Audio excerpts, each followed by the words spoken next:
Bismillahirrahmanirrahim. Assalamualaikum warahmatullahi wabarakatuh. Perkenalkan, nama saya Supriyani Gafur. Saya dari program studi Pendidikan Agama Islam semester 5. Pada kesempatan kali ini saya akan membawakan sebuah materi yang berjudul Administrasi Kearsipan untuk mata kuliah Administrasi dan Supervisi Pendidikan. Nah, untuk tidak memperpanjang waktu lagi, saya akan langsung memaparkan materi saya. Administrasi kearsipan. Setiap sekolah memiliki suatu unit yang mengelola segala sesuatu yang berhubungan dengan kegiatan administrasi. Nah, kegiatan administrasi ini pasti akan memerlukan yang namanya arsip atau surat-surat. Nah, arsip itu adalah sekumpulan data dari suatu organisasi yang diadakan dalam suatu penyelenggaraan dengan tujuan menyimpan data tersebut secara permanen. Nah, kita masuk pada poin A, pengertian kearsipan. Menurut kamus, administrasi kearsipan adalah suatu bentuk pekerjaan tata usaha yang berupa penyusunan dokumen secara sistematis. Kalau menurut Dr. Andus de Liangji, kearsipan adalah rangkaian tata cara yang teratur menurut suatu pedoman dalam penyusunan data.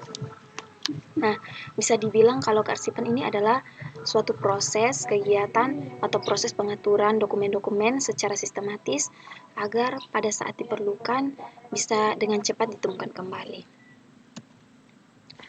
Nah, kita masuk pada poin B, jenis-jenis arsip.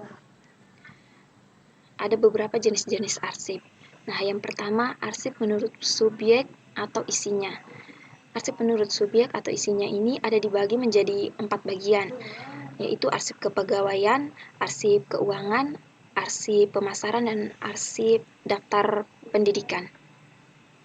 Nah, yang kedua, arsip menurut bentuk dan wujud fisiknya. Nah, yang ketiga, arsip menurut nilai gunanya.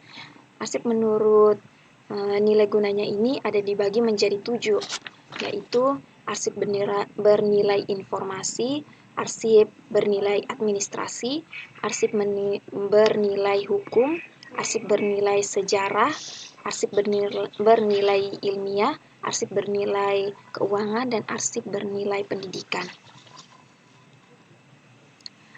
Nah, yang keempat, arsip menurut sifat kepentingannya. Itu dibagi menjadi 4, arsip tak berguna, arsip berguna, arsip penting, dan arsip vital.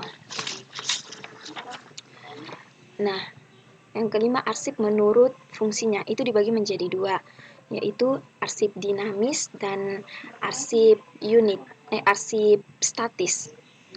Nah, kalau yang keenam, arsip menurut tempat pengolahannya itu dibagi menjadi 2, yaitu arsip pusat dan arsip unit. Terus yang ketujuh, arsip menurut keasliannya. Itu dibagi menjadi 3, yaitu arsip asli, arsip tebusan, dan arsip salinan. Nah, yang kedelapan, arsip menurut kekuatan hukum. Itu dibagi menjadi 2, yaitu arsip autentik dan arsip tidak autentik. Kita masuk pada poin C, yaitu ruang lingkup arsip.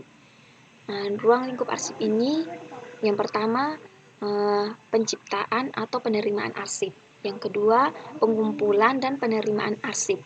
Yang ketiga, pengendalian arsip. Yang keempat, pemeliharaan dan perawatan arsip. Yang kelima, penyimpanan arsip. Dan yang keenam, pemusnahan arsip. Nah, kita masuk pada poin D, nilai guna arsip. Nilai guna arsip ini ada 4, yaitu yang pertama, guna informatif, yakni memberikan suatu keterangan tentang sesuatu hal atau peristiwa. Nah, yang kedua, guna yuridis, yakni menjadi bahan pembuktian dalam suatu proses. Nah, yang ketiga, guna historis, yakni menggambarkan keadaan pada masa lampau agar tidak terlupakan sepanjang masa. Nah, yang keempat, guna ilmiah, yakni sebagai hasil-hasil pemikiran seseorang, sarjana, atau penemuan sesuatu eksperimen ilmiah. Nah, mungkin itu saja yang bisa saya paparkan. Kurang dan lebihnya saya mohon maaf. Sekian, wassalamualaikum warahmatullahi wabarakatuh.